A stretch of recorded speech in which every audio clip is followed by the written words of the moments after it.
So this is Bhavesh Sanghvi, who is currently the CEO of MK Global Financial Services, which is a wealth management company. So Bhavesh, can you give us a brief of your career and what your main motivation was, which drove you up to be a CEO of company? Okay, so Johan, thanks for having me here on your chat. So I started off working very early on, actually, when I was just 16 years old. In those days, there was no rule where you can employ or not employ somebody who's under 18. So I joined a company called HDFC Limited in as a summer trainee. I used to work in the deposits department just to earn my pocket money. During the school breaks, college breaks, basically. Then I did a lot of theater to again earn some pocket money here and there and stuff like that. And then once I graduated, I got serious about my work and my career and all of that. So I started with a company called UDI Yellow Pages in May 1989 as a sales executive, selling yellow pages. So I used to knock doors, go door to door from companies to company and introduce to them the concept of yellow pages, which was very new at that point in time. People hadn't heard of the benefits of yellow pages and so on and so forth. And I did a good job, quite frankly, working there. And then in 10 months, I got a call from a company called Modi Xerox Limited. And they interviewed me and they told me that, would you like to join us to sell photocopiers? And very tough organization to work with, very tough processes, extremely sales oriented, very much target oriented. So not easy getting into Modi Xerox, right? And I used to live in Santa Cruz at that point in time. And they asked me whether will you go to Vashi, Patalganga and Khopoli. And I thought this was right next to Borivali, right? I had no clue where these places were. And I agreed. And that's how I landed a job in Modi Xerox. And the first day I remember I had to actually ask someone, where is Turbenaka? You know, and the day I realized, I said, oh my God, what have I landed myself into? Traveling. So I used to take a bus from Santa Cruz to Bandra, from Bandra to Vashi, and then take an auto rickshaw to Turbenaka. And then I asked my service head, where is Kopoli? And in Marathi he said, Tula Kopoli nahi mait kude hai, And I was like, no, I don't know where is Kopoli. So he said, okay, you go from here to Vashi, take a bus to Panvel, take a bus to Kopoli. And I used to travel in these ST buses, and I said, "Oh my God, what have I landed myself into?" Living all along in Santa Cruz, traveling almost 100 kilometers every day to sell photocopiers in 1990 was not a joke, right? And when I joined there, and I realized that in the previous 21 months, there were two boys who had sold six photocopiers. That's it, right? And in the forthcoming 2 years and 2 months that I was there, 26 months, I sold 56 copiers in that same territory, right? So I became like a star, or, like a top guy basically there. Uh, and then, those days I used to earn like 2,000 rupees a month, right? This was in 1992, and I suddenly got an offer from a company called Bishara Establishment in Oman, in Muscat, who was willing to pay me 20,000 rupees, right? So moving from 2,000 bucks a month to just 20,000 rupees, a nice car and a nice house to your own self, I said, okay, let's do it. So I went to Oman, I went to Muscat, and I joined Bishara Establishment. And what happened there is, so in Modi Xerox, my competition was Modi Xerox, right? Whereas, and that's a long story. I don't know how much time you have for this interview. Uh, but simply put, if I would go to a Reliance Industries in Patalanga, they would indent for a photocopier, and that indent would go to Nariman Point. And since Nariman Point was not my territory and Reliance was a key account, all the effort that I would put in, the order would go to my colleague in Nariman Point. So I would get nothing, basically. So the system was so ruthless that you have to ensure that you get the order. So just imagine how tough it was, right? And when I went to Oman in Muscat, all of a sudden I had Canon, Mita, Minolta, Rico, Xerox. All of a sudden, I had these international brands which are competing with me, and I was given all large ministries as my accounts, right? Yeah, so I had to sell my stuff, my ware, my copiers, all of that to Ministry of Foreign Affairs, Ministry of Electricity and Water. So the first barrier was the language because you don't know Arabic, and the purchase manager, the director of purchase there was an Arabic guy, right? And he had no idea who Xerox is because he was buying all these Japanese machines. So how do you communicate to him that how good you are as compared to the others, right? So that was a big challenge. And then I used to manage some very large format accounts like the Ministry of Defense, the Royal Oman Police. These are large accounts, like really large accounts. They would buy 100 copiers, 200 copiers in one shot. And they wouldn't buy Xerox because they didn't understand Xerox, right? So I did that for about 5 years. I was also a product manager for the entire color range of copiers and the DocuText and all of the world. So great 5 years. I did pretty well for myself. And then I realized that I had to study, I had to work, I had to kind of complete my masters and all of that.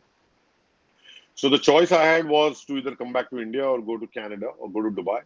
So I came back to India in '97, and the first 2 years, obviously, I started working. I joined a company called Canon. When I came back, I set up the entire sales operations for them in Mumbai. I was the first guy to actually join them in Mumbai, and we started from a small business office in Fort to I recruited the entire team, for Canon, and then 10 years of office automation, and I said this is enough. So I got into NMIMS. So I was always, remember, in school, I was always the last bencher, right? My marks weren't so great, but so it was all about your own self, right? It was all about your perseverance, your hard work, your thought process, your strategy on how can you do better, basically, right?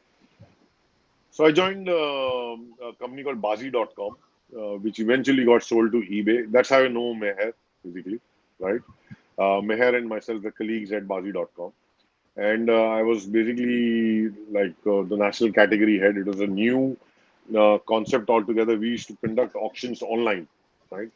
Yeah, so the idea was to just go and source equipment that could come on the platform, which could be then auctioned and bid by potential customers who are your customers on the platform. Right? So I did that for about a couple of years, and then I left Bazi and joined a company called E-Office Planet, which I was there for just like about 10 months, and then I got a break and joined a company called Birla Sun Life Insurance, which is a part of Aditya Birla Capital, right? And I joined them as a senior manager looking at the group business. So group business is all about institution funds, the institution group life insurance, right? And in 2006, I was the head of that business. And when I took over, uh, I lost the entire team to my competitors. The morale was pretty much down. We just had about 12, 13 employees left in the team, and so on and so forth. And the business had actually kind of scaled down for Birla Sun Life Insurance. And in 2006, we had about 350 crores of assets under management, and in 10 years, we moved that from 350 crores to 10,000 crores of assets under management. It's a very difficult business. Okay, you're competing with almost every insurance company. You're competing with Life Insurance Corporation of India, which has a sovereign guarantee, and we will go to employers and tell them that please park your gratuity and pension funds with us. So we would basically, the idea was to basically manage those funds well, and if the fund did better, then their liability would essentially come down, right?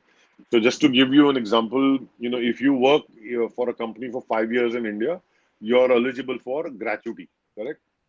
Now this gratuity is actually a liability sitting on the company's books, right? So when they fund the liability by setting up a trust, that money has to be invested. And if that money is invested well, then obviously your liability is going to come down. You got it?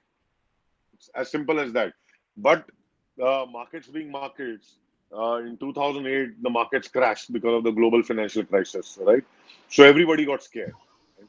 So it's very important to ensure that you manage monies and the expectations well enough for the fact that the company should not be impacted as far as the liability is concerned. So imagine if he gives you the money and the markets tank, then instead of his assets going up, his liability is going to go up. So it's very difficult. You got it. So in that environment, we build a business from 350 crores to 10,000 crores, which is outstanding, right? Similarly for group life insurance, and then I was also the head of the direct marketing business, right? Then in 2016, I was moved to head the wealth management business, which was again not in the best of shapes. Which in about 2 years we turned it around. So for me, I've been like a turnaround specialist, right? So I completed my master's in marketing from Narsee Institute of Management Studies. I would never do well as far as writing exams are concerned, right? But Yeah. when it came to interactive interactions, when it came to group discussions, when it came to problem solving strategy, I was always good. So that is what the school saw, and I got that admission. I was probably, like I said, I was a last bencher, right? So if you ask me a puzzle about if this guy's father is this guy's mother and this guy's mother is this guy's aunt and all of that, it'll go over me, right? But if you tell me that here's something that I would want you to sell to somebody else, or I would want you to build a business, I'm pretty good at it, right? So life is just not about academics and your marks and all of that. It's also a lot to do with your experience and how you deal with people, situations, and stuff like that, right? And then in 2018, we bunch of us we decided to move on from 16 years at Aditya Birla Capital. So we moved on and we joined MK Global to basically build and lead their wealth management business. I also, in 2014 and 15, I think the one thing that was clearly missing was, you know, uh, how do I, bring in some of the experience of some of the, best B schools, which are existing, like the Harvards and the Whartons and the Columbias of the world. So I got a chairman's award for excellence in business contribution, a $10,000 rupee award from Mr. Birla, and I used that money along with some of my own savings, and I went and did a 9-month executive program at Columbia Business School in New York, right? And the reason why I chose that is because my job is all about basically managing money, right? Advising people on portfolio management, managing money, and so on and so forth. So Columbia is where Warren Buffett studied, right? Basically, it's known for value investing, right? So it's known for strategy. It's known for general management. So I applied for this executive program, and I got selected in about a day's time. And I went and did this program for over 9 months. And I'm a full-time alumni now at Columbia Business School. And so that's my journey essentially. So I started out as a sales executive to a chief executive officer. I think what's motivated me clearly is that invariably I've seen people love to work with me, right? So my team has never left me, right? Even today, if I stand out and I say I want you guys to come and work for me, my assumption is that people will love to come and work with me, right? So I've been pretty much a people's manager, and the way you do that is you have to you have to empathize. Empathy is a very important leadership trait, right?